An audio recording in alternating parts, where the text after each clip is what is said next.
All right, good afternoon. Welcome to the Foreign Press Center. Very pleased to have you with us today.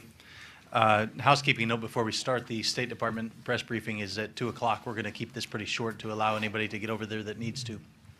So we'll have, as usual, opening statements and then a Q&A that I will moderate. We're very honored to have with us today Susan Thornton, who is Acting Assistant Secretary of State for East Asian and Pacific Affairs. To her right is David Helvey, who is performing the duties of the Assistant Secretary of Defense for Asian and Pacific Security Affairs. They'll each make an opening statement. We'll go to Q&A, which I'll moderate. Thank you for being with us today, Ms. Thornton. Morning, everyone, or I guess afternoon already. Thanks for being here. As you all know, Secretary Tillerson and Secretary of Defense Mattis are going to be hosting State Counselor Yang Jiechi and Chief of the Joint Staff, General Fang Fenghui, tomorrow for our first diplomatic and security dialogue, which we're calling for short DSD, the DNSD. You'll recall that this dialogue was established under the broader framework of a comprehensive dialogue mechanism which came out of President Trump's meeting with President Xi Jinping down in Mar-a-Lago in April. And we hope that this diplomatic and security dialogue will continue that positive momentum from the Mar-a-Lago meeting and set a constructive tone for our three dialogues to come and enable us to deepen our communication and make progress on priority issues. We are, of course, pursuing a constructive and results-oriented relationship with China, one that benefits the American people, allows us to remain faithful to our allies, and presses China to abide by international rules and norms, but also contribute to resolving global challenges and to improving international security. Reflecting our desire for a streamlined approach, this diplomatic and security dialogue will focus on key security issues and will be a little bit narrower than our previous strategic and economic dialogue. We will give the top priority, top billing to the issue of North Korea, the DPRK, and we are aiming to advance concrete cooperation with China toward a peaceful resolution of the nuclear and missile threat from North Korea through these talks. We remain committed, of course, to holding North Korea accountable for its flagrant and repeated disregard for multiple UN Security Council resolutions, and which expressly prohibit these programs. We also continue to urge China to exert its unique influence and leverage over North Korea as its largest trading partner, including by fully implementing all UN Security Council resolutions. The two secretaries, Secretary Tillerson and Secretary Mattis, also intend to have discussions with the Chinese about other important strategic issues such as the South China Sea, defeating ISIS, and risk reduction efforts in the military-to-military relationship. We remain committed to a policy that aims to expand cooperation with China where possible while narrowing our differences on key issues.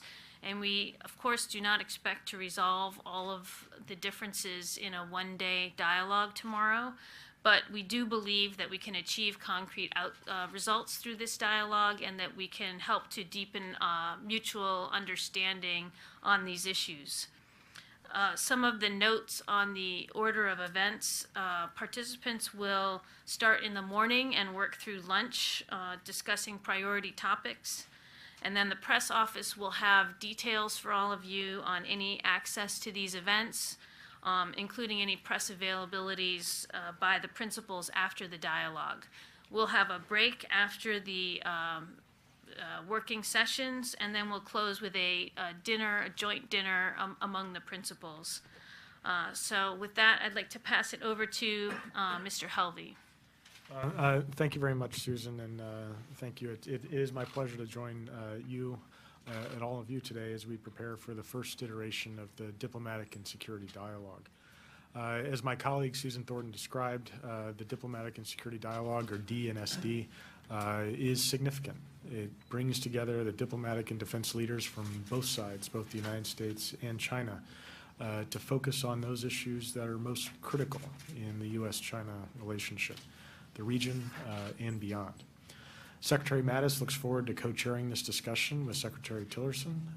This discussion elevates the level of dialogue with the Chinese in a way that, in our view, will enable in-depth considerations of areas of cooperation, as well as ways to manage and narrow the differences between the United States and China on a range of strategic issues that affect both the diplomatic and the defense spheres. In this respect, as Secretary Mattis has said, the most urgent and dangerous threat to peace and security in the Asia-Pacific region is North Korea. The United States and China have a shared interest in a denuclearized Korean peninsula, and given China's unique influence, we seek to deepen our cooperation to realize this outcome, which is in the best interests of peace and security in the region and the world. U.S.-China defense relations are an important aspect of a constructive and results-oriented bilateral U.S.-China relationship. And Secretary Mattis has stated his desire to strengthen and improve the U.S.-China military-to-military relationship to ensure that it remains a stabilizing element and a supporting element in the overall bilateral U.S.-China relationship. We look forward to the diplomatic and security dialogue tomorrow as a venue to discuss a number of critical issues, including in the areas of strategic security, maritime security, countering ISIS, and exploring practical ways to improve communication, to increase understanding and reduce risk, including through additional confidence-building measures. And so with that, I'd be happy to take some questions with Ms. Thornton. Thanks very much. As always, please identify yourselves and your outlet as you ask your questions. Please keep them to as few parts as possible, which is one part to allow everybody to participate. We'll get our colleague in New York after a couple. Let's start with Chingy in the front, please. I have one question for Susan and one question for David. Can you identify yourself? Oh, I'm Thanks. Chingy Chen with Shanghai Media Group. Great, thanks. Yes. The question is on global governance. We've seen a lot of cooperation between China and U.S. In many fields. So what else field that China and U.S. can explore in terms of global governance in order to improve it? And the question to David is about, we see the U.S. is trying to stabilize the region by reaching out to China for the issue of DPRK. Yet, on the other hand, we see more and more U.S. Navy ships patrol in South China Sea. According to Financial Times, the number of days spent by U.S. Navy ships in the South China Sea was on track to exceed 900 days in 2017, which is more 300 days more than before. So is this the right strategy to stabilize the region? Thank you. Thank you very much. So I believe that the U.S. and China have already been cooperating extensively in almost all fields of global governance, and which is how we came to develop this comprehensive dialogue mechanism with China, so that we would have the wherewithal to continue to have in-depth conversations on all of these aspects and to continue to coordinate and make progress in these areas. Some of the areas that we'll be discussing tomorrow in global governance include things like counterterrorism and countering extremism.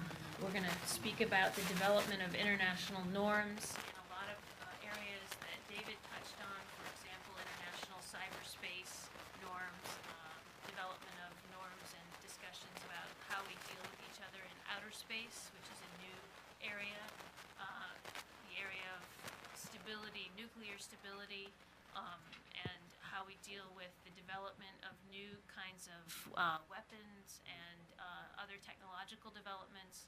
But we have also on the list of issues to be discussed, of course, in the comprehensive economic dialogue, we'll be discussing trade and investment, not just bilateral, but also global trade and investment flows, monetary flows, which is a conversation we've been having for a number of decades and will continue to have.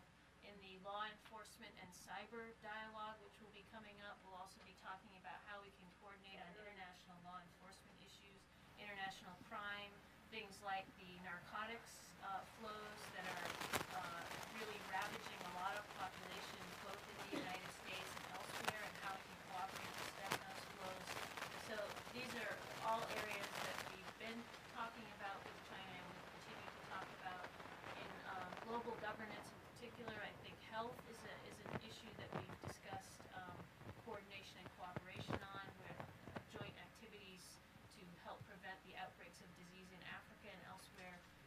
think there is no areas of useful coordination that we can have with China, and we'll continue to work on those through all of our discussions, both tomorrow and in the future. Thank you. And with respect to your question, look, we have a common interest with China in cooperating to realize denuclearization on the Korean Peninsula. This is something that is a long-standing area where the United States and a desire to cooperate. This is something that supports peace and stability in the region, to see that outcome. With respect to...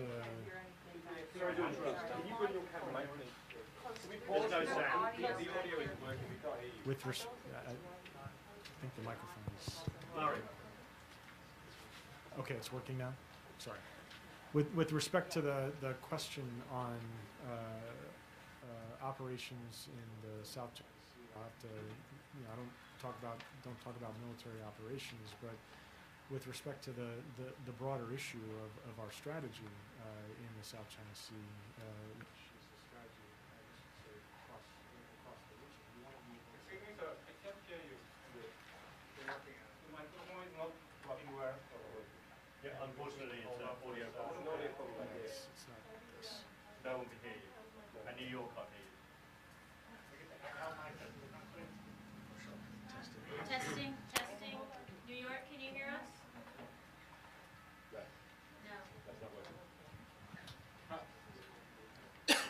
Testing, testing. That's working. Using that microphone. Yeah. So we could just get that over there. That'd be great. Sorry about that, New York.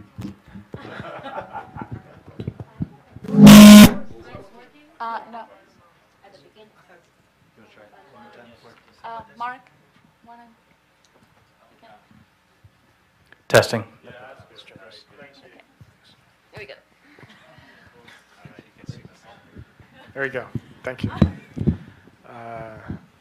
With respect to the larger question on maritime security, look, our presence serves a variety of different purposes. First and foremost, we acknowledge and recognize that Asia Pacific is an area where we have tremendous interests, economic interests, diplomatic interests, security interests. We have 5 of our treaty-based allies are in the Asia Pacific region.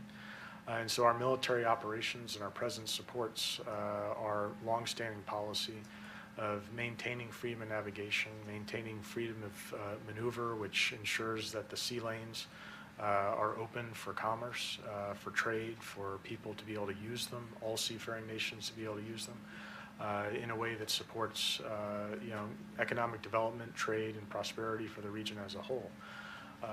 So our presence is a stabilizing presence. It recognizes that there's opportunities to be able to cooperate with other countries that seek the same things as we do.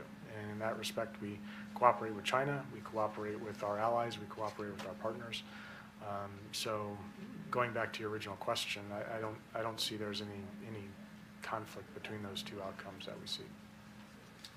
All right, let's try here in the front, in the white shirt, and then we'll try New York after that. Hi, Chia from United Daily News Group. You guys mentioned the maritime issues and ISIS issues, but you never mentioned the Taiwan Strait. I'm wondering if the Taiwan will be a topic in the DNSD. And as Panama just switched diplomatic relation from ROC to PRC, are you worried that it may raise the tension between the cross-strait? Thank you.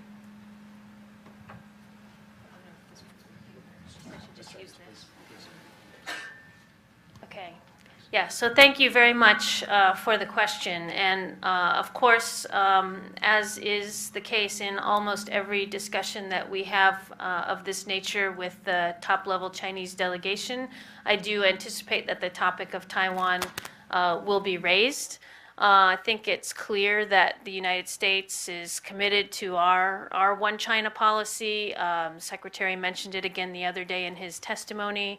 And I think what we're looking for when we will be speaking to the Chinese about it tomorrow, assuming that it comes up, is we are very much interested in the continued stability and peace in the cross-strait area. And we will communicate that, of course, to our Chinese counterparts.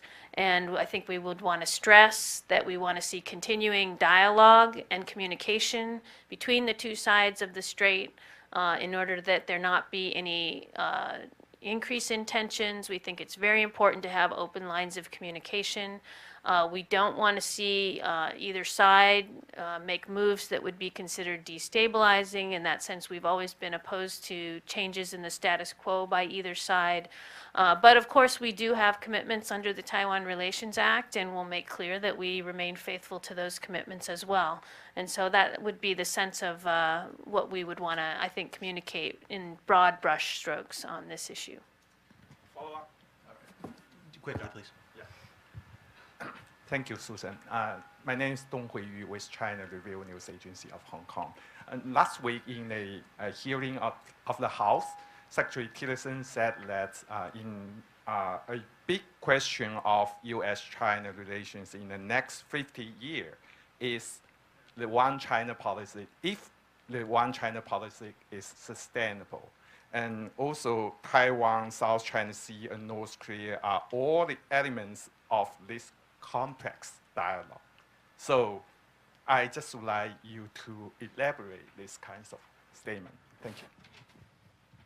Yeah, so I think it's clear to all of us in the room that the discussions that the United States has with China and the relationship that we have with China is very complex. It involves all kinds of different facets, as I mentioned in response to the earlier question. So there are any number of issues that we're going to be discussing with China, and so of course the ones you mentioned will also come up. I don't detect that the Secretary implied that there was any connection necessarily among those issues, but you know, we do discuss a full range of issues that are of concern to us. So I think that would explain the second part. I mean, the first part is not, I don't think, aimed at questioning or calling into question the U.S. commitment to the one China policy, but more just the practical question of how the situation across the strait will evolve over the longer term. And I think that's something that, frankly, we all watch. We're all concerned about continued stability on that issue, and I think that was what he was meaning in reference to the statement that he made. All right, let's try New York, please. This is Manik Mehta. I'm a syndicated journalist. I would like to address a question in regard to the tragic death of 22-year-old Otto Warmbier, who arrived here from North Korea in a state of coma. Would you say that China could have intervened to prevent the death of Warmbier? And is China willing and able to exercise what you just said, its unique influence on North Korea? Thank you. Yeah, thank you very much for the question. I think you've probably all seen the statements and the remarks that have come out regarding the tragic passing of Otto Warmbier yesterday. I think both the President and the Secretary have made statements, and I would like to refer the specific details to the briefing that's going to be taking place at the State Department shortly with our spokesperson. But I think, you know, obviously North Korea in general will be a big topic of our discussions with China tomorrow. As far as the Chinese intervention to have, you know, whether or not Chinese intervention could have made a manifest difference in what happened to Otto Warmbier, I don't think I should speculate on that hypothetical. But we are, again, very saddened by his tragic passing. I think on the question of China's involvement in the North Korea question, the Secretary and the President have said many times that what we're focused on is getting the North Korean regime to change their calculus about coming back to the negotiating table and in a frame of mind that makes it a possibility to abandon their nuclear weapons and missile programs. And so the Chinese have a similar position that to ours on this issue. They support denuclearization, and they have endorsed repeated UN Security Council resolutions in order to try to increase pressure on the North Korean regime in order to try to get it to change its calculus about what its attitude toward its weapons programs. So I think we've seen some notable cooperation from China in this effort to create this kind of global echo chamber for getting the North Koreans to change their minds. Certainly they've cooperated in passing very tough UN sanctions regimes, including a new sanctions resolution number 2356 just last week. They have also, as you know, announced a ban on the importation of DPRK coal, and they've undertaken a number of other efforts. We've seen all kinds of countries in the international community also step up their own actions in regards to squeezing the North Korean regime's economic lifelines and try to cut back on the possibility of proliferation activity in North Korea. And I think I mentioned some of those efforts yesterday that different countries have undertaken. There are a number of others. We've seen DPRK shipping very much squeezed by refusal of countries to accept DPRK ships into port, squeezing their shipping registry. We've seen visa regimes that used to be much more open to DPRK visitors be slowly winnowed down and eliminated.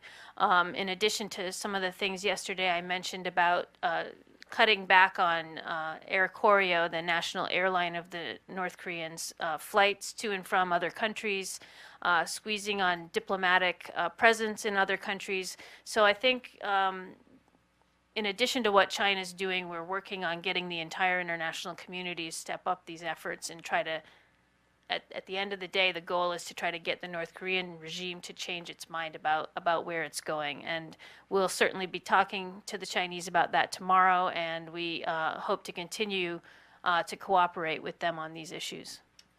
All right, we'll have one or two more questions. Let's do Jen in the blue jacket, please. Thanks, Mark. Jennifer Chen with Shenzhen Media Group, China. I would like to, can both of you shed some light on how two secretaries will link the DPRK issues and the South China Sea in this dialogue with China? And, you know, under the context of increased urgency on Korean Peninsula, will this administration keep the South China Sea matters relatively quiet in order to ensure concrete cooperation, as Susan mentioned yesterday in the conference with China for the peaceful resolution of North Korea issues? Thanks. Yeah, thank you very much for the question. I think, you know, I mentioned in my remarks yesterday and then again today that North Korea, and as David said, is a very urgent national security priority for the U.S. government. And of course, that will feature prominently in the discussions with China. It's a problem for China, it's a problem for the United States, and it's a problem for the entire global community. And so we'll certainly be talking about that. South China Sea is also a high priority issue because none of us wants to see an increase in tensions or an increase in militarization in that region. And I think we're certainly supportive of diplomatic and peaceful resolutions of any disputes in that area. But as Dave mentioned, we have very prominent security interests in seeing security maintained in the South China Sea and seeing that these disputes do not sort of emerge into something more worrisome than what we see today. So I think it's not that these two issues will be linked in any way. They're both issues that are important to both countries, and so of course they merit a thorough discussion, a thorough comparison of where our positions are and what our views are on these issues. And I think you know, we can certainly find common ground on both the issue of North Korea and on the issue of South China Sea, but we want to make sure that our security interests are preserved and maintained, and that countries in the region are operating in accordance with international law and international rules and norms. And I think as long as we do that, since those rules and norms are self-executing, it maintains security and can assure the sort of very important trade routes that run through that part of the world. So I hope that answers your question, but I'll let Dave take his turn at answering as well. I would just say that there's no daylight between Susan's response and the response that I would provide. We don't see a linkage between the two issues. They're two very important issues for both countries, and we look to be able to use the dialogue, an elevated dialogue between the leaders on both sides, to be able to talk about areas where we can cooperate, and also to be able to manage whatever differences that we have. But there's no trade or linkage between North Korea and South China Sea. These are areas that are of critical importance to both countries, and both countries have a shared interest in ensuring peace and stability consistent with international norms and law. So, thank you. Let's do that last very quick one, please, here. Thanks. Zhenghua Lu from South China Morning Post. North Korea is reported by Wall Street Journal last week that the Trump administration asked Beijing to take actions against nearly 10 Chinese companies and individuals to curb their trading with North Korea. This is sources from U.S. senior officials. And wonder where you raise this demand in tomorrow's dialogue with your Chinese counterparts, and where are you two sides on this issue so far? And if U.S. pushes to sanction those Chinese companies and individuals, have you taken into account the scenario that China will retaliate against American companies in China? Thanks. Yeah, thank you very much for that question. So I mentioned in my earlier response some of the areas of coordination and cooperation that we have between the U.S. and China on DPRK, including very close consultation on implementation of the UN Security Council resolutions and sanctions regimes that have been approved by the entire UN Security Council in New York. And we have, as part of implementing the sanctions, exchanges of information with China on an ongoing basis about things that we believe are potential violations of the sanctions designations in connection with those resolutions. This has been an running exchange of information that's been going on for quite a long time. And we have this exchange of information regularly on cases of concern regarding proliferation, not just with North Korea, but with countries around the world. So it's part of our regular kind of non-proliferation dialogue that we have between, the U.S. and China, two very large countries with a lot of manufacturing capability and a lot of trade. So I think that the Wall Street Journal reports that there was this exchange of information on 10 companies is not at all unusual. It's part of our routine discussions, and we will continue to follow up on those discussions and, express our concerns if we see something that's concerning, and the Chinese will express their concerns or whatever information they're able to provide in response. So I think we will have conversations about that regular exchange tomorrow, and it will certainly be ongoing. And regarding the question of sanctioning individual entities, we have undertaken in rare instances, but going back for decades, sanctions activities against entities that we feel may pose a threat to the U.S. financial system or otherwise in proliferation activity, and I would expect we would continue to do that. I don't expect any particular retaliation for that kind of ongoing activity that's meant to protect the U.S. financial system and U.S. Sort of interests in these cases. So. That concludes our briefing. Thank you for joining us. Thank you to both of our briefers for their valuable time.